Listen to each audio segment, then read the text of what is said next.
Bonjour à toutes et à tous, fidèles auditeurs et lecteurs assidus du Corbeau News Centrafrique, le CNC.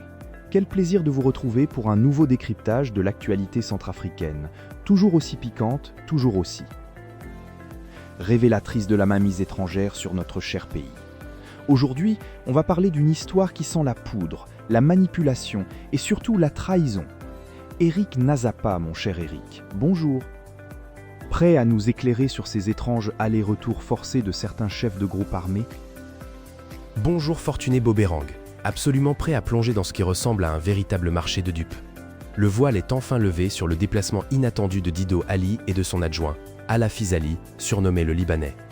Vers Bossangoa ce mercredi 17 juin 2026. Notre équipe a obtenu des renseignements précis sur ce transport contraint. Après leur arrestation par un groupe de 6 paramilitaires armés, les deux figures de la faction dissidente du mouvement patriotique pour la Centrafrique ont été immédiatement embarquées à bord d'un véhicule militaire, direction Bangui. Bangui, la capitale, le cœur du pouvoir, ou plutôt le centre névralgique des magouilles russes, n'est-ce pas, Eric Nazapa? On se doute bien que ces messieurs n'étaient pas invités à prendre le thé avec le dictateur Faustin Archange Touadéra pour parler de la météo. Exactement Fortuné Boberang. Vous mettez le doigt dessus, dans la capitale, nos deux chefs rebelles ont été conduits directement devant la figure suprême des mercenaires russes en Centrafrique, Dimitri Siti. Lors de cette rencontre, le patron de la milice étrangère a formulé de nouvelles exigences de manière très claire, demandant à Dido Ali et à son équipe de lui fournir un contingent d'au moins 100 hommes. Ces recrues, sous le prétexte officiel d'un soi-disant désarmement, devront suivre une formation militaire spécifique pour intégrer directement la structure d'Africa Corps, qui est une extension de Wagner. Le but ultime? Transformer ces combattants locaux en de parfaits auxiliaires officiels, plus connus sous le nom des Russes noirs. Les Russes noirs. Mais c'est une horreur! On est en train de vendre la jeunesse centrafricaine. Eric Nazapa. On la transforme en chair à canon pour les intérêts de Poutine, avec la complicité évidente du dictateur Faustin. C'est une honte pour notre pays, une véritable aliénation de notre souveraineté. Notre peuple est réduit à une simple ressource humaine pour des milices étrangères. C'est là toute l'ignominie, Fortuné Boberang. Après être rentrés à Bossangoa, puis de nouveau à leur base de Markunda le vendredi suivant, Dido Ali et Al-Hafiz Ali s'efforcent désormais de mettre cet ordre à exécution pour sauver leur propre peau. Cependant, la réalisation de cette demande se heurte à une réalité de terrain particulièrement difficile. La faction de Dido Ali est loin de disposer des effectifs requis par Bangui. Une réalité difficile, ou plutôt un coup de massue pour ceux qui pensaient jouer sur tous les tableaux, le dictateur Faustin et ses amis russes se retrouvent à devoir racler les fonds de tiroir pour trouver des soldats. Même chez les groupes armés qu'ils prétendent combattre, c'est à se demander qui contrôle vraiment qui dans ce pays, Eric Nazapa. Mais oui, c'est tout à fait ça Fortuné Boberang. Pour rappel, ce groupe armé ne comptait qu'une vingtaine d'individus positionnés sur le site minier de Fies, sous le couvert d'un supposé processus de désarmement. C'est cette même équipe qui avait refusé de déposer les armes lors de la récente intervention des casques bleus de la MINUSCA. À l'époque, Dido Ali avait affirmé n'avoir de compte à rendre qu'au gouvernement centrafricain, un argument de façade pour dissimuler sa soumission complète aux volontés des mercenaires russes. Un argument de façade qui s'effondre comme un château de cartes aujourd'hui.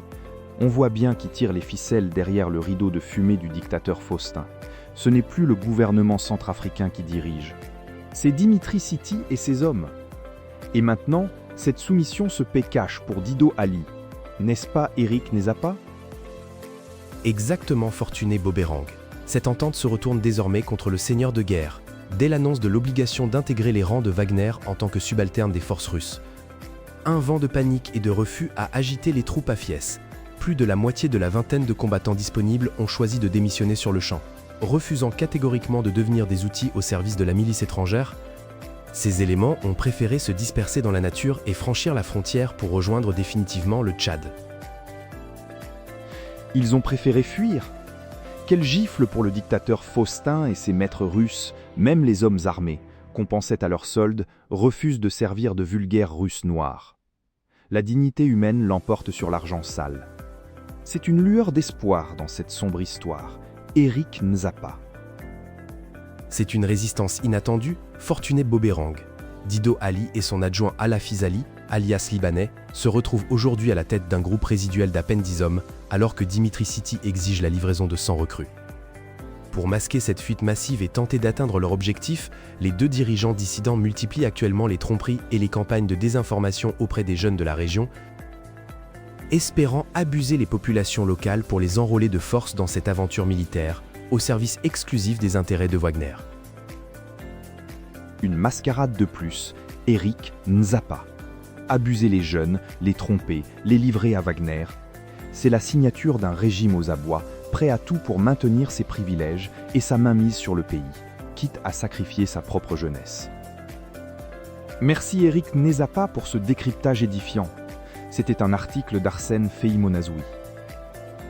Merci à vous, Fortuné Boberang, et à vous, chers auditeurs et lecteurs, pour toute information ou pour nous rejoindre. N'hésitez pas à nous contacter via WhatsApp au +236 70 16 44 65. À très bientôt.